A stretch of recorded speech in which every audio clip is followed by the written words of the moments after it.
नाज़रीन वसाइम ख़बर शेयर कंदासीं मेहर खां इरादो न्यूज़ जे रिपोर्टर शाहिद महेसर जी। मेहर जे ॻोठ गफ़ाराबाद जे रहवासी चूंडल काउंसलर ऐं समाजी अॻवान समीउल्लाह जतोई सहाफ़ियुनि सां ॻाल्हाईंदे चयो आहे त गुज़िरियल ॾिहाड़े माशूक जतोई नाले माण्हू पाण खे टंग में गोली हणी हिकु ड्रामो करे मूं मथां हमले जो कूड़ो इल्ज़ाम हयो हुयो। मां गुज़िरियल काफ़ी ॾिहाड़नि खां हैदराबाद रहियल हुयसि।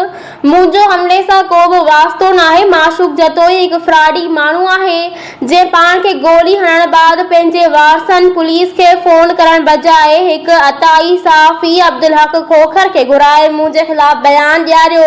हिन चयो त दरअसल असांजे ॻोठ गफ़ाराबाद में मोरोसी ज़मीन ऐं बाग़ आहे जंहिं ते माशूक जतोई हारपो कंदो हुयो। ॻोठ वारनि पारां हिन जे किरदार ते आङुरियूं खणण सबबि असां खेसि हारपे खां जवाब ॾिनो हुयो ऐं प्लाट ख़ाली करण जो चयो, जंहिं सबबि हू कूड़ा ड्रामा पियो करे। हिन चयो त असां एसएसपी दादू खे गुज़ारिश था करियूं त माशूक जतोई पारां कयल ड्रामे जी जांच करे। हिन चयो त असांखे ख़दशो आहे त माशूक वरी को नओं ड्रामो करे असां मथां इल्ज़ाम हणंदो। इन करे मेहर पुलिस एसएसपी दादू हिन फ्राडी ठग पारां कयल ड्रामे जी जांच करे हिन ख़िलाफ़ कार्रवाई करे असांखे तहफ़ुज़ ॾिए ऐं असांजो ही बयान रिकॉर्ड ते रखियो वञे। हिन चयो त मां शरीफ़ शहरी चूंडियल काउंसलर आहियां। मूं समाजी कम कया आहिनि। मां हथियार खणी हमले करण जो सोचे बि नथो सघां। हिननि घुर कई आहे त पुलिस माशूक जतोई पारां कयल ड्रामे जी शफ़ाफ़ जांच करे त जीअं हक़ीक़त